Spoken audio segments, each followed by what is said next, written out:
धरती के पश्चिमी सागर किनारे जहाँ लहरें चट्टानों से टकराकर मधुर संगीत बनाती है, वहाँ कभी भगवान श्री कृष्ण ने एक दिव्य नगरी बसाई थी, जिसे आज संसार द्वारका के नाम से जानता है। यह केवल एक नगर नहीं था, बल्कि धर्म, नीति और दिव्यता का प्रतीक था। वह स्थान था जहाँ भगवान ने राज्य नहीं बल्कि धर्म का राजपथ स्थापित किया। कंस का वध करके कृष्ण ने मथुरा को अधर्म से मुक्त किया। मथुरा के लोग आनंद में डूब गए, परंतु संकट अभी समाप्त नहीं हुआ था।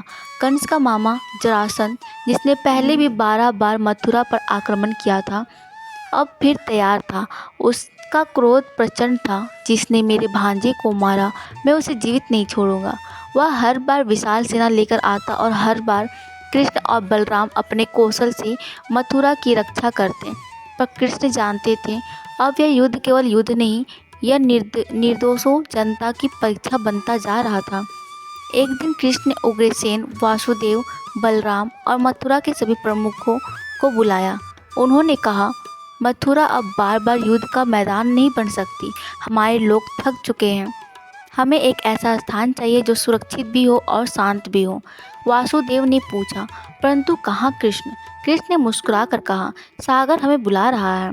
पश्चिम में जहाँ लहरें धर्म का संगीत गाती है, वहीं मैं एक नई नगरी बसाऊंगा, द्वारका। सभा में शांति छा गई, पर सभी को विश्वास था, जहाँ कृष्ण है वहाँ असंभव भी संभव है। कृष्ण सागर तट पर पहुँचे। उन्होंने अपने संग पांचजन्य का नाद किया। लहरें ऊंची उठी और समुद्र देव स्वयं प्रकट हुए।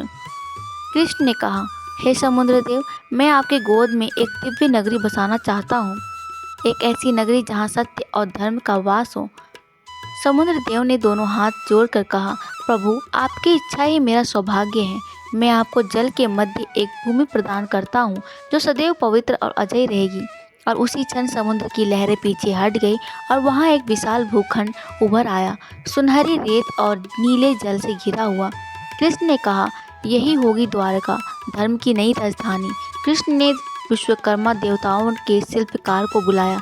विश्वकर्मा ने कहा, प्रभु, यदि सूर्य एक दिन ठहर जाए तो मैं इस कृष्ण मुस्कुराए और सूर्य देव से प्रार्थना की। सूर्य का प्रकाश स्थिर हो गया, मानो समय स्वयं रुक गया हो। विश्वकर्मा ने उस दिव्य भूमि पर सुनहरे महल, क्रिस्टल जैसे द्वार, नीलम और रत्नों की जड़ी बनाई। हर घर से धर्म और संगीत की ध्वनि सुनाई देती थी। हर आंगन में गाय थे, हर मार्ग पर प्रेम और शांति थी। कृष्ण ने कहा, यह नगरी केवल राजा की नहीं, यह सबकी होगी। द्वारका में कोई भूखा नहीं सोएगा, कोई अन्याय नहीं होगा। समय बीता, द्वारका की ख्याति दूर दूर तक फैल गई। लोग कहते, यह कोई शहर नहीं, यह स्वर्ग का प्रतिरूप है, जहाँ न्याय की नींव कृष्ण की नीति पर टिकी थी। हर प्रजा भगवान के सामने प्रिय थी, जहाँ जाति, धन या वंश नहीं, सिर्फ कर्म और धर्म का मूल्य था। द्वारका के मध्य में बना था कृष्ण का विशाल राजमहल, जिसकी दीवारें सोने से बनी थी और जिसके भीतर रुक्मणी, सत्यभामा और उनकी रानियां रहती थीं। हर प्रातः कृष्ण स्वयं द्वार पर बैठते और प्रजा की समस्याएं सुनते। उनके लिए राजा और भगवान में कोई भेद नहीं था, क्योंकि कृष्ण राजा भी थे और सखा भी। परंतु द्वारका की शांति को जरासंध ने फिर से चुनौती दी। उसने द्वारका पर आक्रमण का प्रयास किया, पर अब वह समुद्र के भीतर का नगर था, अजय और अदृश्य। कृष्ण और बलराम ने उसकी सेना को रोक लिया। युद्ध के बाद कृष्ण ने कहा, जरासंध की मृत्यु का समय आ गया है, पर यह धर्म युद्ध केवल बल से नहीं, बुद्धि से जीता जाएगा। कृष्ण ने उसे मगध वापस लौटाया, जहाँ बाद में भीष्म ने उसे मारकर अधर्म का अंत किया। द्वारका केवल भौतिक रूप से सुंदर नहीं थी, वह आध्यात्मिक रूप से जागृत थी। यहाँ हर व्यक्ति को अपने कर्म का मूल्य ज्ञात था। वहाँ किसी के पास लोभ नहीं, किसी के मन में द्वेष नहीं। हर घर में भक्ति थी, हर हृदय में कृष्ण का नाम था। कृष्ण ने कहा था, द्वारका मेरा घर नहीं, यह मेरा वचन है कि धर्म जहाँ जीवित रहेगा वहाँ मैं रहूँगा।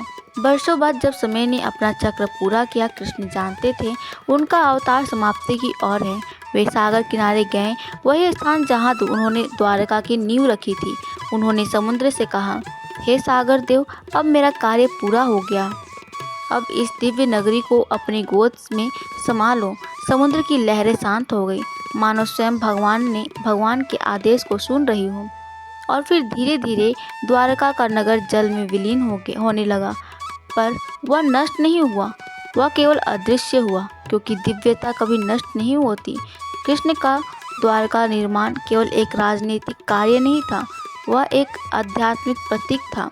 द्वारका शब्द का अर्थ है द्वार प्लस का, यानी मोक्ष का द्वार, वह मार्ग जो आत्मा को ईश्वर तक पहुंचाता है। कृष्ण ने यह नगर बसाकर यह संदेश दिया, भक्ति और नीति का संगम ही सच्चा राज्य होता है। जहाँ प्रेम और न्याय साथ हो, वहीं ईश्वर निवास करते हैं। आज हजारों वर्षों बाद भी समुद्र के नीचे स्थित द्वारका की झलक समुद्र वैज्ञानिकों ने खोजी है। कहा जाता है द्वारका आज भी जल के नीचे जीवित है, जहाँ कृष्ण की ऊर्जा आज भी प्रवाहित होती है। हर भक्त जब जय द्वारकाधीश कहता है तो उस जल के भीतर गूंज उठती है वही दिव्य ध्वनि, मैं युगों युगों तक जीवित रहूँगा। कृष्ण ने अपने जीवन के अंतिम दिनों में कहा था, मैंने द्वारका इसलिए बनाई ताकि मानव यह समझे कि सच्चा राज्य धन से नहीं, धर्म से बनता है। जब लोग प्रेम करना सीखेंगे, जब न्याय बिना भय के होगा, तब हर घर द्वारका बन जाएगा। कृष्ण का द्वारका निर्माण सिर्फ एक शहर की कहानी नहीं, बल्कि मानवता के लिए एक संदेश था। वह हमें सिखाता है कि हर जीवन में एक द्वारका बसाई जा सकती है, जहाँ शांति, प्रेम और सत्य का शासन हो। जब मन में लोभ मिट जाता है, जब हृदय में करुणा बसती है, तब वही मनुष्य का हृदय कृष्ण की द्वारका बन जाता है।